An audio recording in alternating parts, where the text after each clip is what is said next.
There are stories buried so deep in the archives that even their shadows have been erased, sealed beneath false reports, vanished names, and the cold hum of machines that should never have existed. These are not legends, nor are they myths. They are the whispers behind closed doors and the unmarked graves of those who asked too many questions. Listen carefully, and you may hear the echo of things humanity was never meant to uncover.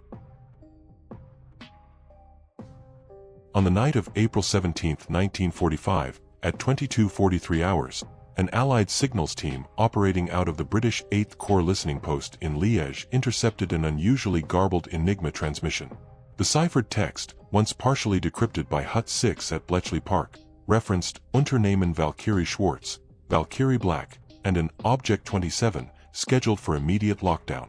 The message originated from a German army field station outside Dresden, relayed through a repeater believed to be in occupied Czechoslovakia. Allied intelligence had no prior record of Object 27. It did not appear in any Wehrmacht procurement list, research registry, or known weapons inventory. However, the urgency of the transmission, combined with its highest-level encryption class, suggested something of considerable value, or danger. Within 24 hours, SHAEF, Supreme Headquarters Allied Expeditionary Force, issued an emergency directive to locate and secure the site before Soviet forces advanced too far west. A joint American-British recovery detachment, codenamed Talbot II, was assembled under the command of Major William R. Halford, U.S. Army OSS liaison to the British SOE. The team consisted of 12 operatives, 6 from the U.S. 30th Infantry Division's Intelligence Section, 4 from SOE's Section 5, Counterespionage, and 2 Royal Engineers demolition specialists. They were equipped with standard-issue small arms, C3 explosives, and enough rations for 7 days. Their orders were explicit: locate Object 27 in the Sudeten Mountains, secure any documents or equipment, and if removal was impossible, destroy the facility. Talbot II crossed into the eastern foothills of the Sudetenland on April 24, moving under the cover of an advancing U.S. armored column. By April 26, they reached the small village of Kovarska, now largely deserted except for a handful of elderly civilians. Locals spoke of recent German convoys heading into the mountains, escorted by Waffen-SS units. One elderly man, a retired railway worker, claimed he had seen trucks marked with the emblem of the Heereswaffenamt, Army Ordnance Office, vanish up an unmarked logging road 2 weeks earlier. On April 28, Talbot II located the site, a heavy steel blast door embedded in the base of a rocky escarpment, partially camouflaged with netting and pine branches. The entrance showed signs of recent welding. Seams were fused in thick bead patterns consistent with internal sealing. The immediate perimeter was strewn with burned paper fragments, many bearing charred fragments of the Reich-Sadler stamp. The only legible scrap was a half-melted metal identification plate stamped Object 27, Prufstelle D. Major Halford ordered the Royal Engineers to breach the door, but after 6 hours of cutting torches and explosives, the team discovered that a secondary inner barrier of reinforced concrete blocked the tunnel.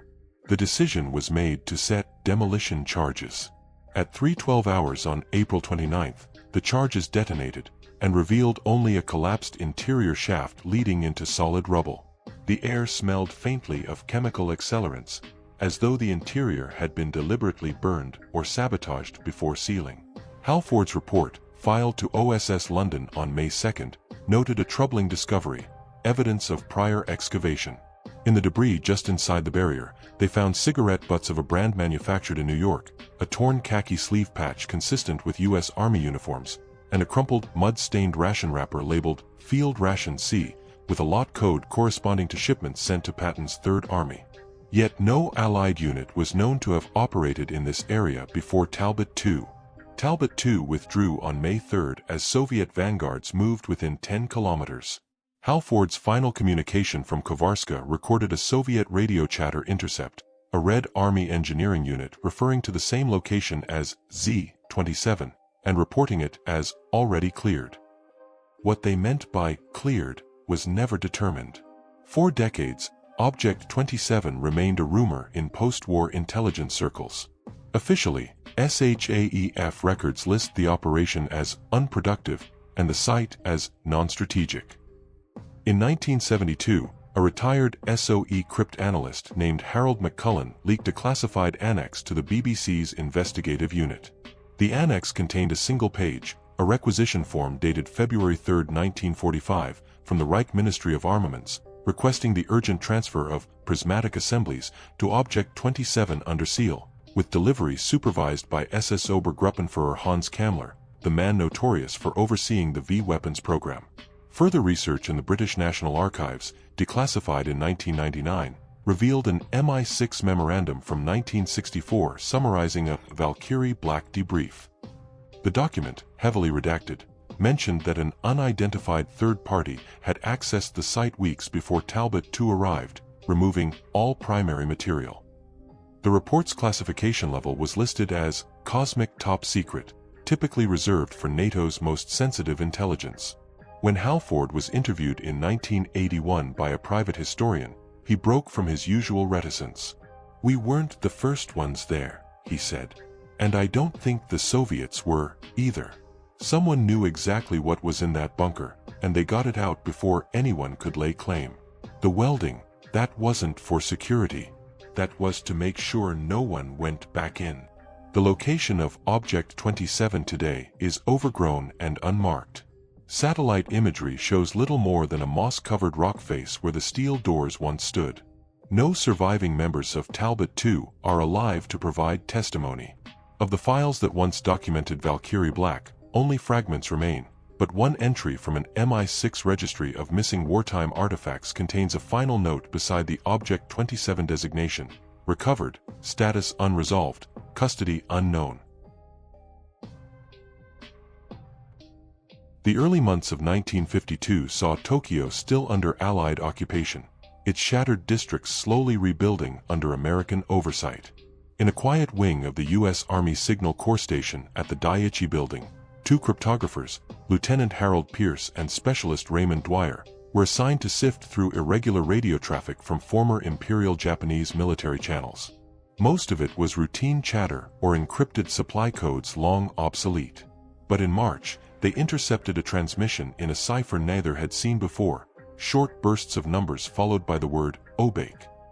Pierce noted in a classified signal log dated March 17 that the transmission did not originate from Japan, but from an unknown relay station somewhere in Eastern Europe. Subsequent analysis suggested it was routed through a Soviet facility before being bounced to Tokyo. The message included references to a Yamato annex and specimen transfer. Further crosschecks revealed a chilling overlap with files seized from Unit 731, the notorious biological warfare division in Manchuria.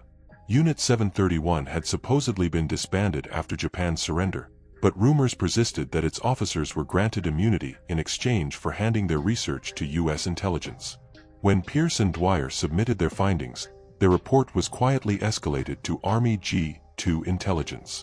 They were instructed to cease further investigation. Undeterred, the two men continued covertly analyzing transmissions.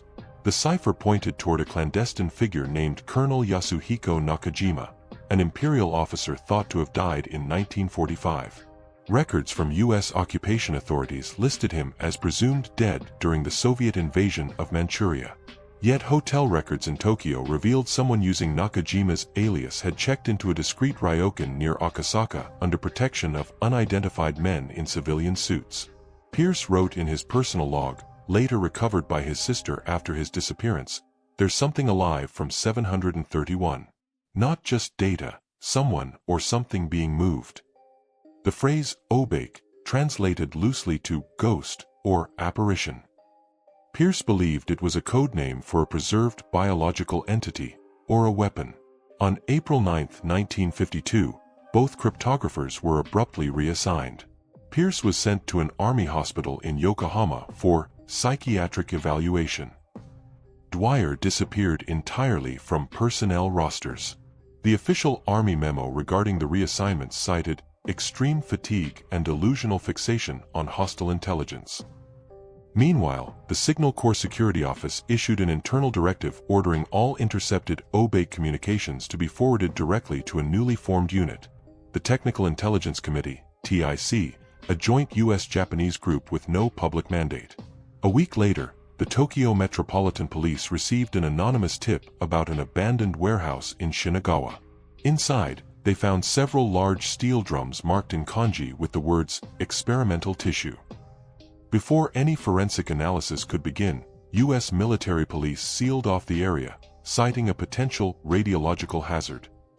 The site was cleared overnight. All Tokyo police files were burned in a mysterious fire on April 14th that consumed an entire evidence storage wing. The fire report listed electrical fault, but firefighters reported smell of chemical accelerants and found traces of charred military-grade locking clasps around file cabinets. Japanese news outlets attempted to report on the warehouse incident but were pressured to retract their stories. A journalist named Masaru Takeda, who interviewed a witness near Shinagawa, was found dead 2 days later on a railway track, ruled a suicide. Although Pierce was declared mentally unfit, medical staff at Yokohama noted bruises and signs of restraint. He repeatedly told a nurse, "They're moving Obake west, moving it again." His notebook pages were confiscated when he was transferred to a military psychiatric facility in Guam. He died there 6 months later, cause of death listed as respiratory failure. His personal belongings, including coded notes, were never returned to his family. Decades later, during a 1978 Japanese parliamentary inquiry into post-war crimes, a former Kempeitai officer testified off-record that Colonel Nakajima had been seen in 1953 at an airbase in Okinawa boarding a U.S. military transport plane bound for Europe. His travel documents bore the name Dr. Klaus Adler, and he was accompanied by American intelligence officers. The testimony was redacted from the official transcript and labeled subversive.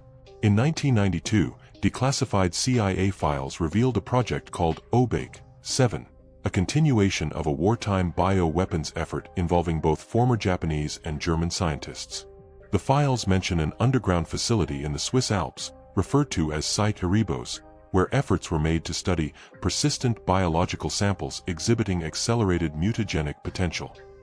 The names Pierce and Dwyer appear only once in connection with an internal memorandum citing compromised personnel during initial intercept phase. To this day, no official record confirms what Project Obake truly was. Some believe it referred to a cache of lethal pathogens engineered for deployment during the planned invasion of mainland Japan. Others suspect a more disturbing possibility, that a biological entity or subject survived the war and was moved through a network of clandestine research programs under Allied supervision. In 2006, a German television documentary briefly mentioned a sealed tunnel in the Alps guarded by NATO troops containing refrigerated containers dating back to 1944. The footage was pulled before broadcast, and the producers declined to comment. The silence surrounding Obake remains profound. Those who tried to expose it were declared insane, disappeared, or died under suspicious circumstances. All that remains are coded transmissions, charred police files, and whispers of something that lived through the war, something deemed too valuable or too dangerous to ever destroy. In the early winter of 1958, deep within the NATO archives in Brussels, a memorandum stamped Ultra Black, Level 5, outlined an alarming concern. Reports that several German scientists formerly involved in the V2 rocket program, presumed either captured or deceased, had resurfaced in a remote region of Soviet Armenia. The memo referred to them as Group Helldraht, a term first seen in Wehrmacht research papers dated late 1944, linked to early-stage high-velocity delivery systems capable of hypersonic strikes. The scientists' leader was believed to be Dr. Otto Lilienthal, not to be confused with a renowned aviation pioneer, but a lesser-known SS engineer with documented ties to the Piedmont facility. According to Allied records, Lilienthal had been killed during an RAF bombing raid in 1945. Yet intercepted Soviet communications, decrypted by a covert NATO signal team in Oslo, mentioned a Professor L conducting propulsion tests near Lake Sevan. In January 1959, NATO authorized a clandestine task force codenamed Shadow Viper. Comprised of British SIS operatives and U.S. Air Force intelligence officers, its primary objective was to locate the alleged Helldraht facility in Armenia and assess whether Soviet forces had weaponized the technology. The team's cover was a geological expedition under the International Geophysical Year program. Major Thomas Garrett, a USAF officer, served as mission lead. His personal field journal, partially declassified in 1994, described intelligence provided by an Armenian defector who claimed a hidden installation was operating under the command of the NKVD near the village of Tsavagio. The defector spoke of strange noise reverberations and nighttime test firings that produced no visible trails but caused livestock to collapse miles away. On February 11, 1959, the Shadow Viper team arrived in Yerevan and quietly moved toward Lake Sevan disguised as cartographers. They split into two units. Unit Alpha, led by Major Garrett, aimed to infiltrate the suspected facility. Unit Bravo remained at a safe house in Sevan to monitor Soviet responses. The last transmission from Unit Alpha, intercepted by British Signals Intelligence, read, "Entering compound. Heavy static interference. Terrain unstable. Possible non-conventional power source detected." They were never heard from again. Unit Bravo attempted a covert extraction but encountered a Soviet patrol. Two operatives managed to escape into the mountains. One, Captain William Hargrove, survived and was later debriefed in Ankara. Hargrove reported that when Unit Alpha reached the facility, they found a hangar-like structure emitting high-frequency vibrations that made their radios malfunction. He described faint blue arcs of electrical discharge around metallic pylons and a large cylindrical apparatus attached to a rail system, eerily similar to the Helldraht diagrams recovered from Nazi archives. Soviet forces arrived within minutes. Hargrove fled under heavy fire and saw two men fall, their bodies glowing with burn marks despite no visible explosion. When NATO debriefed him, the official report labeled his account as severely compromised by stress-induced hallucination. The Shadow Viper files were immediately classified above top secret. Back in Brussels, a NATO committee convened to decide whether to acknowledge the mission's failure. Instead, they expunged all records of Shadow Viper from operational logs and declared the missing personnel as casualties during a training exercise in the Alps. The Soviet Union never publicly acknowledged any incident at Lake Sevan, though satellite imagery from that period shows unusual construction activity and later, a sudden abandonment of the area by mid-1960. In 1961, the U.S. Air Force abruptly canceled hypersonic Project Mjolnir, citing insurmountable technical setbacks. Yet internal memos within the Defense Advanced Research Projects Agency, DARPA, mention data acquired through non-standard field operations in Eastern Territories, a cryptic reference believed by historians to be the Shadow Viper findings. The document noted that waveform propulsion remains theoretically feasible, but instability poses severe human safety risks. Years later, in 1982, British historian Dr. Evelyn Ward obtained a leaked fragment of a CIA briefing from 1959 indicating that two former Nazi engineers were indeed in Soviet custody and had successfully demonstrated a pulse ramjet prototype. The briefing included a single phrase, "Helldraht is operational." Dr. Ward was scheduled to speak about her findings at an academic conference, but she withdrew shortly after receiving an urgent letter from the British Foreign Office urging her not to proceed. By the late 1990s, declassified NATO files confirmed the existence of Shadow Viper but contained almost no operational details. A small marginal note scrawled in pencil on an otherwise blank page read, "Sevan is a grave. Do not return." Whether written by a NATO analyst or a survivor, no one knows. The fate of Helldraht and Dr. Lilienthal remains unknown. Some believe he died during the Lake Sevan confrontation. Others claim he continued his work under a new identity, possibly within a Soviet rocket program that later fed into Cold War missile development. A handful of conspiracy theorists suggest that Helldraht test data influenced early U.S. experiments with black-budget atmospheric weapons. To this day, the Armenian locals near Lake Sevan speak of a forbidden area where birds refuse to fly and strange echoes can still be heard at night. The ground there, they say, sometimes vibrates softly, as if something beneath the earth briefly awakens before falling silent again. Shadow Viper was a ghost operation. Its operatives vanished, its documents redacted, its truth buried. Yet within those erased pages lies a story of scientists who outran the fall of the Reich only to find refuge in another empire's hunger for power, and of a weapon born in the ashes of war that may still linger in the silence of a distant mountain lake. In October 1944, as German defenses in northern Italy began to collapse, a British Special Operations Executive (SOE) unit intercepted a heavily guarded Axis convoy traversing the Passo Pordoi in the Dolomites. Led by Captain Ellis Stroud, the SOE team believed they were targeting a high-ranking officer's escape route. Instead, they found 8 iron-bound crates marked with the double lightning insignia of the SS and an unfamiliar atomic emblem, an eagle grasping an atom with 4 trailing rays. The contents of the crates were never made public. Within 72 hours, the crates and all surviving German prisoners were turned over to a shadow entity known only in one fragmentary SIS file as Section K, a compartmentalized Allied unit composed of American and British intelligence officers operating outside formal chain of command oversight. Their orders came directly from the London Contingency Directorate, a little understood wartime planning group believed to have been folded into post-war NATO intelligence.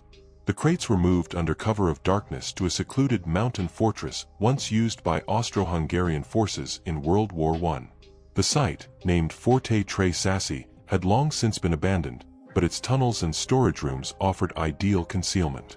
According to recently declassified fragments from a 1945 War Office dispatch, the SOE was told to stand down. Captain Stroud was reassigned within 48 hours and later died in a suspicious training accident in Devon. By early 1945, strange reports began surfacing from civilians near the Cortina d'Ampezzo region. Locals described hearing rhythmic mechanical hums at night, seeing flickering lights in the sky, and experiencing episodes of nausea when approaching certain ridgelines. Italian partisans loyal to the Allies refused to enter the former fortress grounds, referring to them as La Gabbia di Luce, the Cage of Light. One of the few surviving American engineers allegedly assigned to the Section K detachment at Tre Sassi was Lieutenant Charles Bramer. In a 1977 letter to his son, Bramer claimed that what had been found in the Dolomites was not a weapon, not exactly, more like a signal machine or a pulse gate. He described vast arrays of glass tubes and copper coils, all feeding into a central unit suspended in gimbal rings. It pulsed with energy, even in standby. Bramer's letter continued, "We didn't build it. We couldn't even fully power it. We just kept it from waking up." By March 1945, OSS documents show an increasing urgency around something called Object 27A, possibly one of the devices recovered from the crates. A request was made for a technical team from Los Alamos to travel to northern Italy, but General Groves denied the detachment, stating the Manhattan Project could not spare the personnel. Instead, a joint Anglo-American science team was dispatched under Section K command. None of their names appear in Allied personnel rosters. Their existence is recorded only in requisition slips for modified Geiger counters, power transformers, and portable Faraday cages.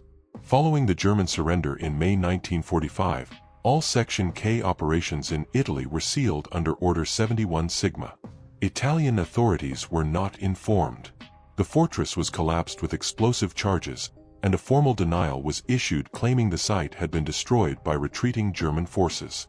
No mention was made of the crates, the equipment, or the radiation alarms reportedly triggered during the final excavation. Yet in 1947, an American military convoy passed through Bolzano under heavy security. Eyewitnesses described tarped trailers and one large object under a steel canopy, escorted by military police speaking both English and German. Their vehicles bore no identifying unit insignia, only a red circle over a black field. The convoy's destination was believed to be Livorno, where U.S. naval transports awaited. Port records from that week are conspicuously missing.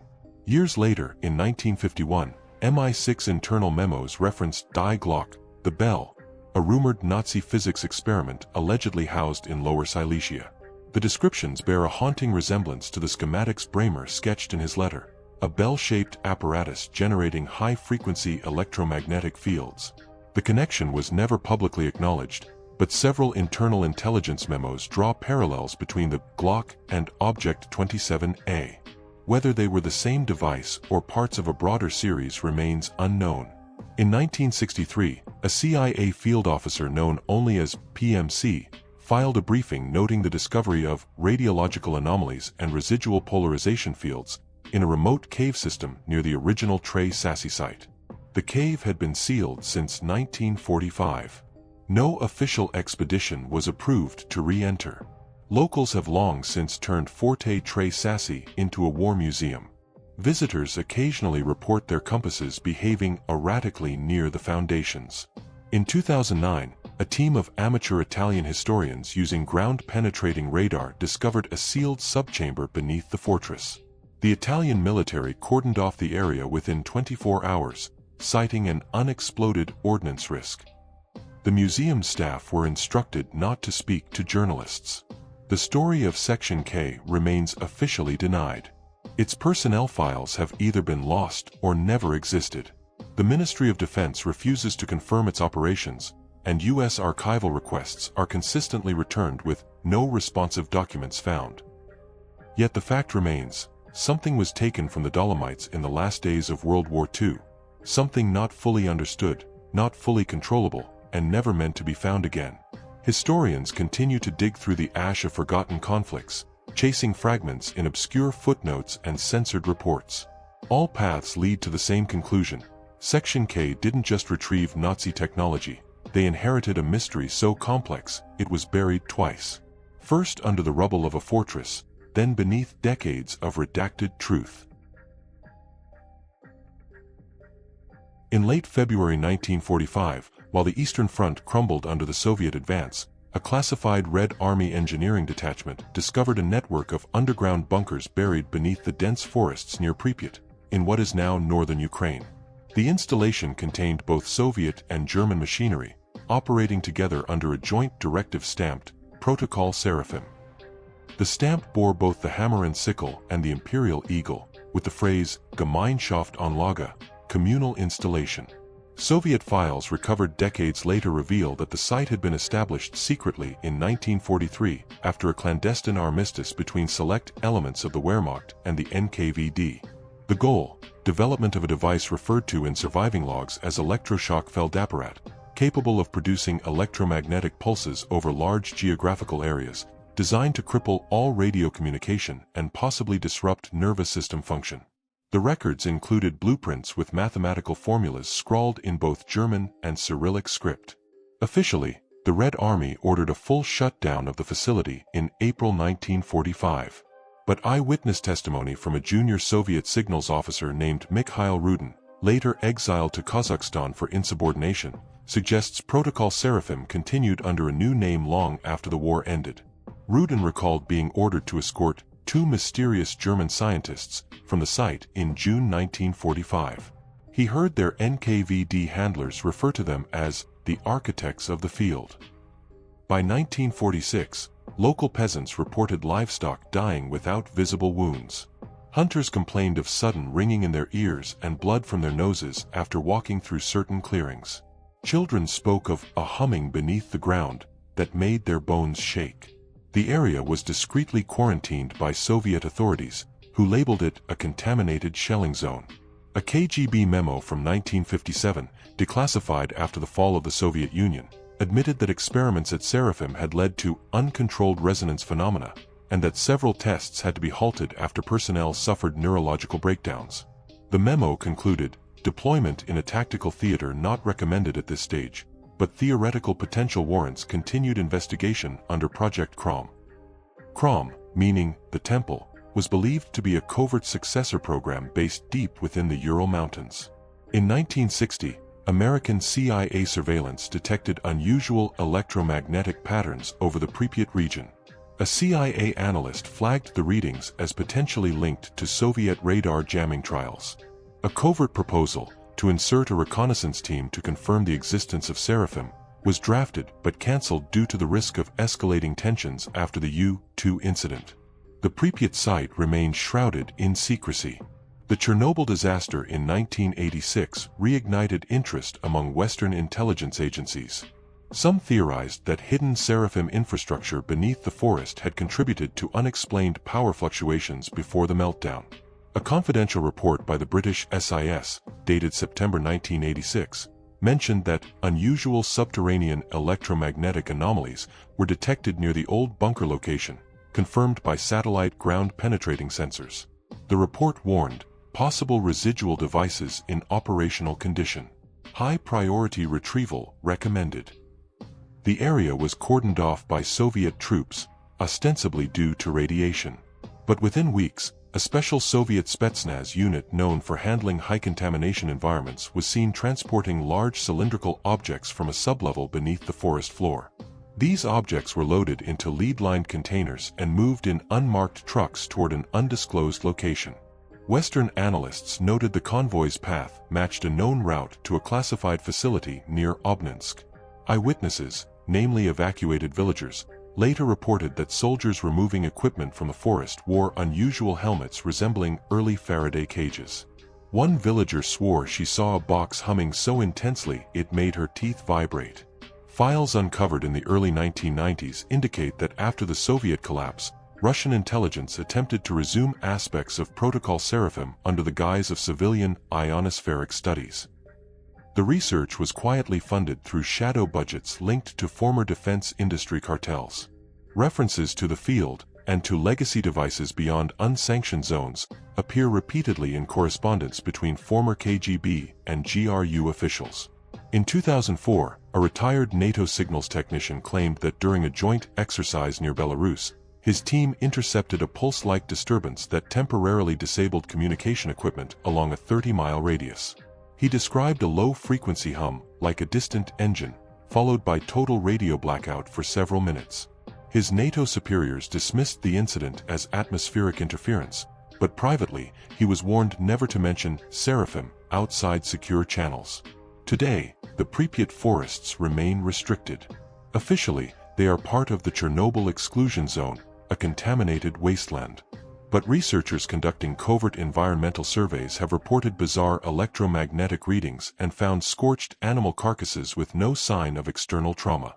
A few have heard low vibrations emanating from beneath the earth, especially during electrical storms.